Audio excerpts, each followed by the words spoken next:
इस सप्ताह जिन दो राशियों के मैरिड लाइफ में या लव लाइफ में बहुत पॉजिटिव चेंज आने वाले हैं, उनमें से एक राशि है मकर राशि। तो अगर बहुत लंबे समय से आप परेशान चल रहे थे अपने दाम्पत्य जीवन के क्लेशेस को लेके, या कहीं आप रिलेशनशिप में परेशान थे, बात नहीं बन रही थी, झगड़ा हो रहा था, या किसी तरह का स्ट्रेस आपके सामने था, तो यकीन मानिए ये सप्ताह आपके लिए बहुत पॉजिटिव फल लेके आया है। इतना ही नहीं, इस सप्ताह में दो खास योग आपके लिए बनेंगे, ऐसे योग जो बड़ी मुश्किल से बनते हैं, बहुत लंबे समय के बाद बनते हैं। उन दोनों ही योग का कोई खास फल आपको मिलेगा। क्या फल मिलने वाला है, क्या आगे होने वाला है, इसी चीजों को हम देखेंगे। आगे बढ़ने से पहले अगर आपने अभी तक हमारे चैनल को सब्सक्राइब नहीं किया है तो सब्सक्राइब कर लीजिए, क्योंकि आगे भी हम मकर राशि पर एक बहुत ही खास वीडियो आपके लिए लेके आएंगे। तो आइए बात करते हैं सबसे पहले उस पहले योग की जो आपकी किस्मत बदलने वाला है। इस सप्ताह के शुरुआत में पंचम भाव में शुक्र और चंद्रमा का मेल होगा।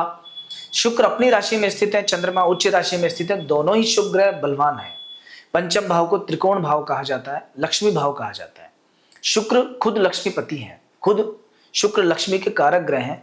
जब ये लक्ष्मी का कारक ग्रह शुक्र और चंद्रमा पंचम भाव में आ जाते हैं, देखिए कुंडली में भी अगर पंचम भाव में चंद्रमा आ जाए तो व्यक्ति लक्ष्मीवान होता है, अगर शुक्र पंचम में आ जाए तो व्यक्ति लक्ष्मीवान होता है। और दोनों जब स्वय राशि या उच्च राशि में एक साथ आ जाएं तो ये मान लीजिए कि वो सप्ताह बहुत शानदार जाने वाला है फाइनेंशियली। स्पेशली अगर आप कोई शेयर मार्केट का काम करते हैं, कोई ऐसा काम है जहां से अचानक पैसा आने की उम्मीद है आपको, अगर इस सप्ताह में प्रयास कीजिए, मेहनत कीजिए, कहीं से पैसा आ सकता है।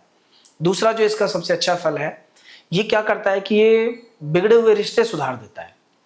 आपका कोई भी किसी बातचीत से मान लीजिए कोई क्लैशेज आपके चल रहे हैं, किसी मित्र के साथ चल रहे हैं, कि पत्नी के साथ चल रहे हैं, बातचीत बंद है, बातचीत नहीं हो रही है, आपकी बात उनको समझ में नहीं आ रही है, उनकी बात आपको समझ में नहीं आ रही है, तो वो सारे ऑब्स्टिकल्स, वो सारे मिसकम्युनिकेशंस इस सप्ताह में दूर हो जाएंगे और बहुत रिलीफ मिलेगा। आपको लगेगा जैसे आपका समय बहुत शांति के साथ जा रहा है, एक मेंटल पीस का अनुभव आपको होगा।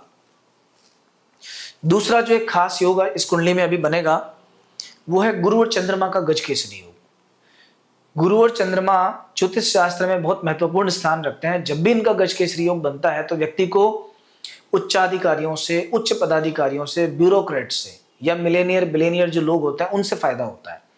आपके सर्किल में आसपास ऐसे लोगों के साथ में अगर आपका वास्ता पड़ता है और उनसे कोई काम अगर आपको निकलवाना है, तो इस सप्ताह का 22, 23 और 24 ये 3 दिन सर्वश्रेष्ठ है। इन तीनों दिनों में आप प्रयास करना, थोड़ी सी आप रिक्वेस्ट करोगे, थोड़ा सा प्रयास करोगे, लोग आपका काम कर देंगे। थोड़ा खर्चा बढ़ेगा, किसी कार्य में पैसा आपका जाएगा, लेकिन इस खर्चे का लाभ भविष्य में आपको मिलेगा। मतलब अगर आप आज की तारीख में कोई इन्वेस्टमेंट करेंगे, आगे उसका खास फल आपको मिलेगा। इस सप्ताह के अंदर सूर्य, बुध और चंद्रमा, इन 3 ग्रहों का संयोग आपके व्यापार स्थान पे होगा, इस शादी के घर पे भी होगा। ध्यान रखना, सूर्य अग्नि तत्व वाले ग्रह हैं और जब भी ये कभी शादी के घर में आ जाते हैं, आप किसी की भी कुंडली देख लीजिए, अगर आपका मकर लग्न है, 7th हाउस में अगर सूर्य है, तो आपकी शादी के बाद आपका शुरुआती 1 साल बहुत परेशानी वाला रहा होगा, बहुत ऑब्स्टिकल्स आए होंगे, आपस में क्लेशेस रहे होंगे। चूंकि 7th हाउस में सूर्य अभी चल रहे हैं, तो जीवन साथी के स्वास्थ्य का ध्यान रखना, कोई पार्टनरशिप टूट नहीं जाए इसका ध्यान रखना, आपस में आप दोनों के बीच में मतभेद नहीं हो जाए इसका ध्यान रखना।